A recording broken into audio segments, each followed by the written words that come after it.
અમદાવાદમાં ગીતા મંદિરથી લક્ઝરી બસમાંથી ચાંદી પકડી પડાઈ છે। સ્ટેટ જીએસટીએ 100 કિલોગ્રામ ચાંદીનો જથ્થો પકડી પાડ્યો હતો। રાજકોટ જઈ રહેલા એક વ્યક્તિ પાસેથી ચાંદી મળી આવી છે। 80% જથ્થાનું બિલ ન હોવાની વિગતો સામે આવી છે। સ્ટેટ જીએસટીએ જથ્થો કબજે લઈને આ કેસમાં તપાસ શરૂ કરી છે।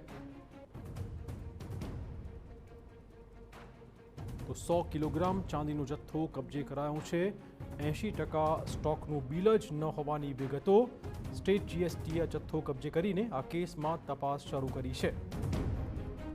વધુ વાત કરવા જોડાશે અમારા સંવાદદાતા સચિન। સચિન, શું વધુ અપડેટ? જે પ્રકારે એક પછી એક ઘટનાઓ સામે આવી રહી છે અને જે પ્રકારે લગભગ જે મેસેજ મળી રહ્યા છે એ મુજબ લગભગ 100 કિલો ચાંદીનો જથ્થો સ્ટેટ જીએસટી વિભાગે સીઝ કર્યો હોવાનું સામે આવ્યું છે।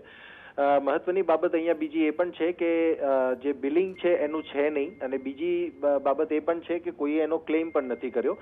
એટલે આ મામલો જે છે એ હવે રાજકોટ સાથે સંકળાયેલો છે કે કેમ, કારણ કે અહીંયા જે ચાંદી હતી એ ચાંદી રાજકોટ તરફ જતી હોવાનું પણ એક મેસેજ જે છે એ મળી રહ્યા છે।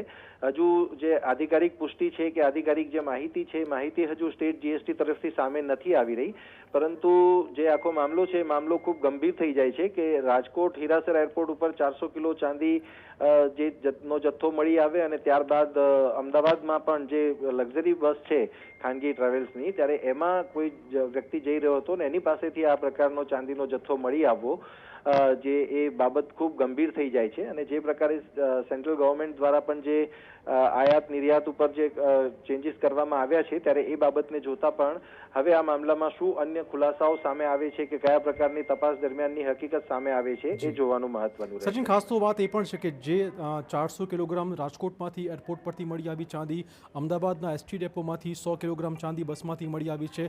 લાગે છે કે ચાંદીની આયાત પર પ્રતિબંધ પછી ગુજરાતમાં આ રીતે ચાંદીની હેરાફેરી વધવી કોઈ ચોક્કસ સંકેત આપી રહ્યા છે? સ્વાભાવિક, ચિરાગ, કારણ કે જે પ્રકારનો જથ્થો મળી આવ્યો છે હવે જથ્થામાં મહત્વની બાબત અહીંયા એ જ છે કે 400 કિલોનો આટલો મોટો જથ્થો મુંબઈ એરપોર્ટથી રાજકોટ સુધી પહોંચી જાય છે, રાજકોટ હીરાસર એરપોર્ટ સુધી, ત્યારે શું તપાસ જે છે એ એજન્સીઓ દ્વારા થઈ રહી છે કે શું ટ્રેકિંગ થઈ રહી છે? કારણ કે ઘણી બધી ટેકનોલોજી છે અને ઘણા બધા જે ઇનપુટ્સ છે જે આ એજન્સીઓ છે એમને મળતા હોય છે, પરંતુ આ જે ઇનપુટ છે ઇનપુટ સેન્ટ્રલ એજન્સીને મળ્યું જે રાજકોટ હીરાસર એરપોર્ટ વાળો મામલો હતો ત્યાં, અને એના પછી જે ઇન્વેસ્ટિગેશન છે ઇન્વેસ્ટિગેશનમાં ડીઆરઆઈ, સેન્ટ્રલ જીએસટી સહિતની ટીમો પણ જોડાઈ, એટીએસ, ક્રાઇમ બ્રાન્ચ સહિતની ટીમો જે છે રાજકોટની એ પણ આ સમગ્ર મામલામાં અત્યારે ઇન્વોલ્વ છે। ચોક્કસ તપાસનો વિષય છે।